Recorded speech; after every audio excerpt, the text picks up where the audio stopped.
Hello and welcome. You're listening to Start Again with Shauna Lee, the place where you will be reminded that it's never too late and you're never too old to do the damn thing. So stick around if you're ready to vibe higher and be inspired to chase your dreams. Together, we will uncover your soul's truest desires. Now, if you're ready, let's get started.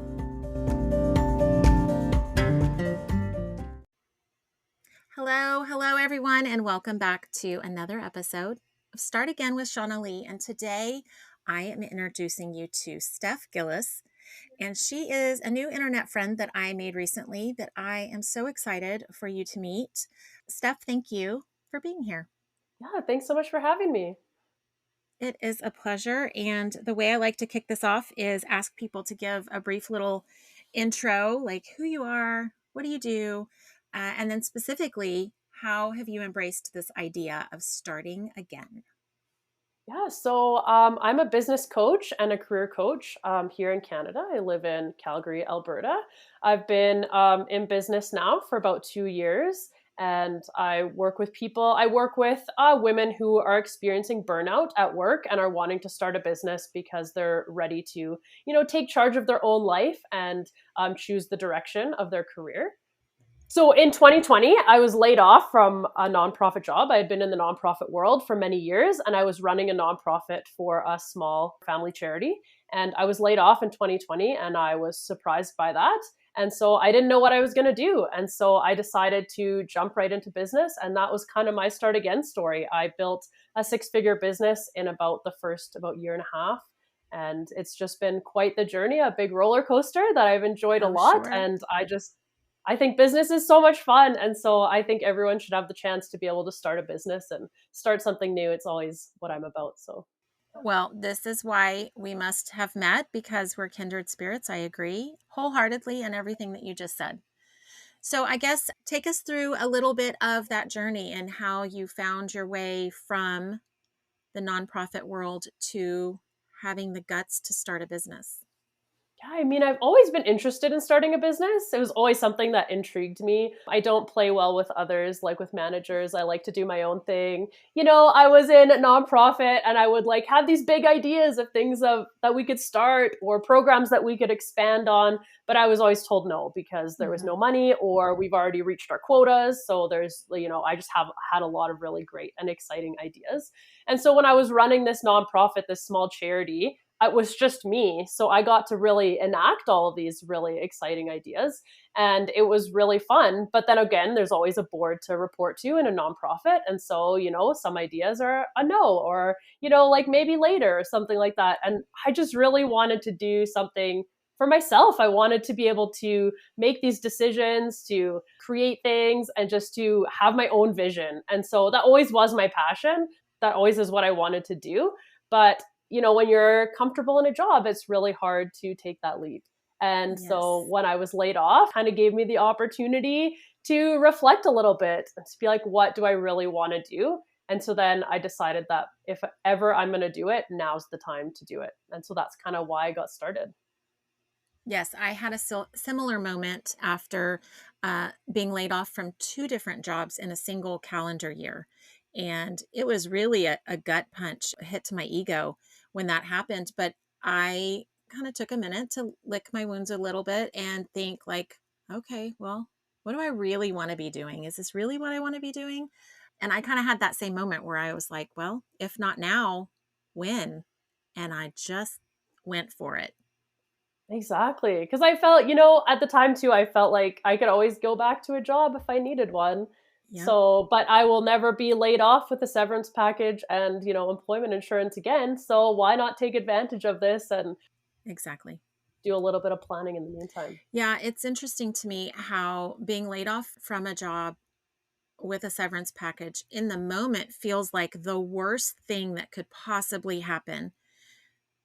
But when you can kind of step back or step up and get a different perspective, you get to see what a gift it really is to have this.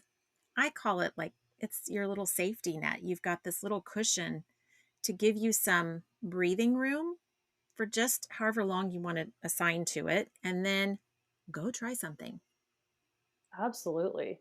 I mean, you always have to grieve an ending, right? Like I come from a social Oh, work for background. sure. And even if it's a positive thing, right? There's always a Yes, little bit of a grief process that we have to go through when something ends. And so just giving yourself the grace to do that, but then also looking forward to kind of think of what's next is always really exciting. totally, totally. I have an entire chapter in my book. So I wrote a book about building a life after divorce, and there's a whole chapter on grief because divorce is a loss just like losing a loved one or even losing a job. And you're right, there is a grieving process that you need to work through and heal. But with every ending is a beginning, which I love what you've done with that. So when you look at your story, what do you think inspires you most about your story? I think the biggest thing for me was when I did jump into business, it wasn't because I thought I could do it. It wasn't because I believed in myself. It was because it was something I wanted to do. And I was like, oh, I'll just try it. But let me tell you, the mindset was not there. I had to hold my breath and close my eyes every time I posted on LinkedIn. It was, Yes. I was so terrified. I honestly didn't think. I hired a coach and I would tell her all the time. I was like, I don't know why you think I can do this. I don't think I can do this. And Uh-huh. but I did it. And a year later, I said to my husband, I was like, look at how much I made this month. And he's like, yeah, I always knew you could do it. And Oh, so it that's was like amazing. having that support was super helpful for sure. Sure. But it also, allowed me to see, oh, like I can actually do this. This was something Yeah. I did. So it wasn't something that I jumped into thinking like, yeah, I'm so great. I can do this. I'm so awesome. I jumped into it thinking like, I don't know what I'm doing. I'm drowning in the deep end, but I went for it and it was great. I really, Yeah. it's changed my mindset a lot and I've grown a lot through the process for sure. That is amazing. Yeah, I think most of the entrepreneurs I talk to have that imposter syndrome in the very beginning. And I would say it kind of sticks with you throughout. Every time you're pivoting in your business or you're changing something, a little imposter syndrome will like sneak in again. But everybody has that, like, who am I to do this? But I think it's paying attention, listening to your intuition, paying attention to those nudges, and like the desire is enough of a reason to give it a shot. Absolutely. And when I was thinking about it, I was like, if I don't start this, is this something I'm going to regret not trying? At least Mhm. trying it. I'll look back and be like, I should have just done it then. But I would end up doing it at some point. So why not do it now? Right. Yeah, I love it. So as you look back on your journey from kind of a traditional working environment to building your own business, what do you think is the common theme in your lessons? I think it's been, it's really come down to that mindset piece for me is just like having to continually go back and build on that mindset. Because in the nonprofit world, I never really made a lot of money. And so being able to believe that you can make more money, being able to believe that you can do it and that people believe in you. I Mhm. recently also started a podcast and I've been sending it to my friends and family. And every time they tell me they love it, I'm always like, what, really? What? So it's Yeah. like always it's always that growth mindset. I feel like that's the piece that I come back to time and time again to keep having to grow my mindset in order to get to the next level and to be able to serve people in a bigger way. Yeah, totally. Well, so tell us a little bit about your podcast. Oh, I started a podcast called Launch Your Purpose Driven Business to empower women who are experiencing burnout to try to start a business. So we talk about topics like why you'd want to start a business, kind of the pros and cons, adjusting your mindset, growing that, and then some business strategies as well. I love it. I will have to check it out and follow. What do you think? I'm springboarding off of the conversation and giving you an impromptu question here, but what do you think is the biggest mindset shift that is needed? I think it's probably just believing that you can do it, right? Like even when we're starting, we all face that imposter syndrome, whether you are in a new job or you're starting a business, there's Yeah. always a time when we feel like we don't fit in. And I think that that often is like a construct of our society that we're building, that we're responding to. And so I think that really pushing past that and knowing that we all feel that, that's not something that just only one person feels. We all feel that when we start something new. And so being able to push past that and really know that after you try it a little bit, after you gain some skills, gain some expertise, that feeling will fade and you will be able to feel like an expert or feel like you know what you're doing in this task. And so I think just being able to push past those feelings and, move on to the next level of your mindset is really probably what's been the biggest thing for me. Yeah, totally. And I feel like that's where confidence is built, is in the doing it before you're ready and doing it even if you're scared. And then as you gain experience, you become more confident. It's a really cool thing to watch people kind of go through the process from the, oh, I want to do this thing, I don't think I can, to, holy shit, look what I did. Right? And it's always about, if I was my best friend, I would be like so excited about what she was doing Yes. and I'd be super supportive of her. And Yes. I'd be like, you got this, you can do it. But when it's yourself, it's always so much harder to give yourself that same support. Oh my gosh. Yes. Which is why a support system is so important for us to have. And it sounds like you've got a really great one. Yes, I do. Thank you. That's awesome. So when you think back to the younger you, I have a tendency to want to like shorten her path, or I don't know, get her to where I am faster, but when you think back to the younger you, what do you think your advice would be to her?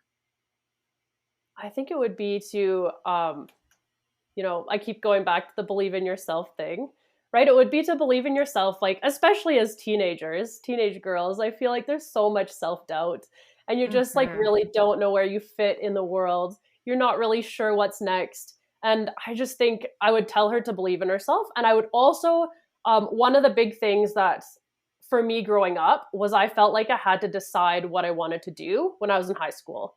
Felt like I had Oh, to for decide my sure. job. Yeah, I decide my Yes. job, and that was going to be my fate for the next 40 years. And Mhm. so I felt like this huge pressure to make this decision and be happy with it forever. And that's not how my story goes at all. But No. I think I would go back and tell her, there's lots of opportunities, and you can change your career and change your life as many times as you want to. You don't have to Yeah. focus only on one thing. You can Yeah. focus on multiple things, or you can change your career when you're 30, when you're 40, when you're 80. You can change it Yeah. whenever you want. Yeah, So, it's so true. I feel like I just said this in my last conversation, but I'm like, you always get to change your mind and choose again. And I tried when my older girls were in high school to just tell them, you're just picking the thing you're going to do now. You don't need to worry about what you're going to be happy doing when you're in your 40s. Like, I'm still figuring out life. So just pick the first thing you're going to try and see how it goes. I feel like taking the pressure off helps.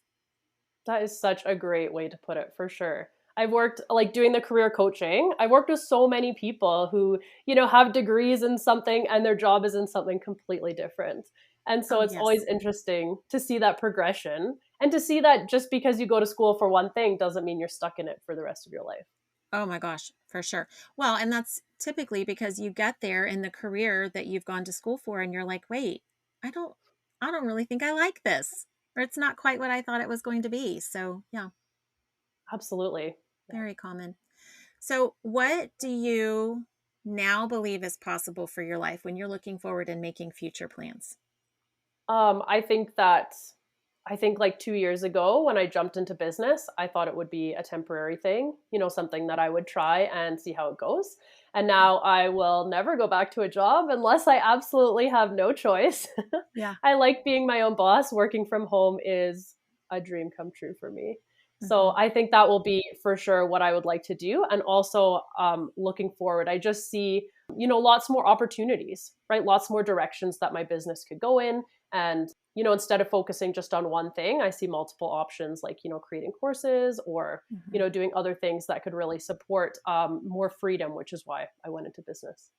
Yeah, for sure. Same for me too.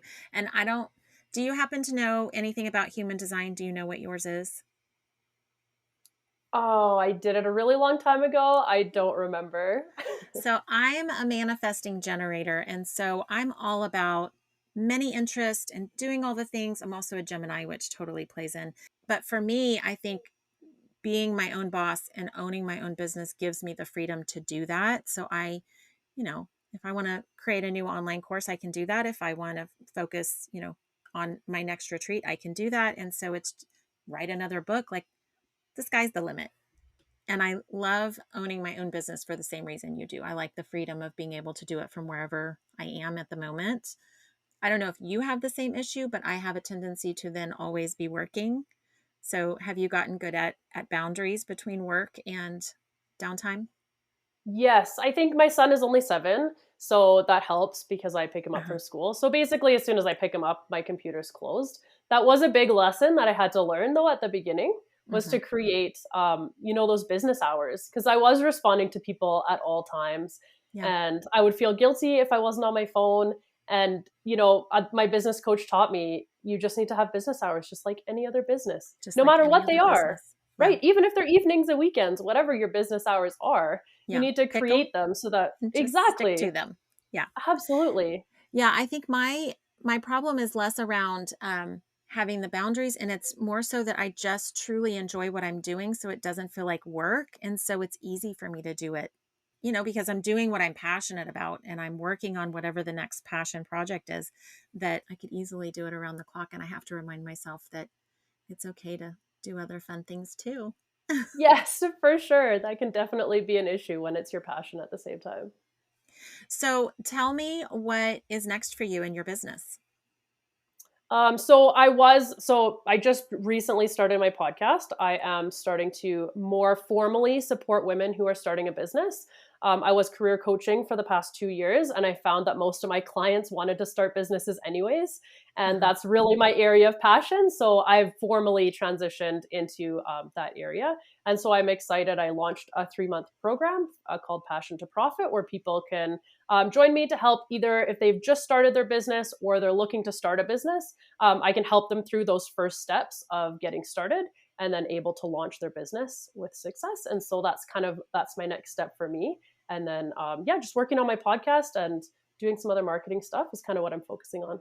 Well, that's a fabulous focus. I think that's the hardest stage for people, is making the leap to say, first of all, deciding they want to start a business and actually doing it is the obstacle to get past.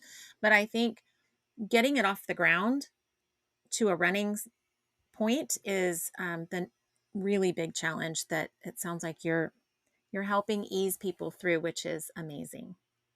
Yeah, I'm like strange. I love writing business plans. I think that's like fun. Yeah, I yeah, love creating goals and like making a plan. And so I think that's like, it's been really helpful for my clients for sure. yeah, totally. Well, I know that I have got some people listening that will want to follow along and engage with you. So, how can people find you? I'm primarily on LinkedIn under my name, Steph Gillis, Gillies. And then I have a website as well, stephgillis.com, where I have a free worksheet where it shows the 5 ways to start a business with minimal startup costs. I love it. Well, we will definitely link those in the show notes for everyone so they can easily find you. And I love how everyone just focuses in on primarily one social media outlet, and it's never really the same one. My last podcast episode, I think her focus was Instagram. So I love it. You're on LinkedIn, people can find you there. Yes, I found that when I was doing too many social medias, it was just too overwhelming and I never It gave is. them all the right attention. So I strongly advocate for one social media platform until you can hire staff. Yeah, I love it. Yeah, that's great advice. That's great advice. Well, thank you for coming to share your story with us today. I really appreciate you spending some time with me. Yeah, thank you for having me. I appreciate it.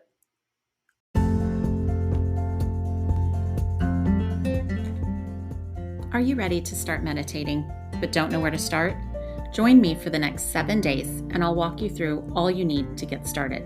My free email challenge will have you meditating in just 1 week. You'll be so glad you did. Sign up today at shaunalee.com/meditation.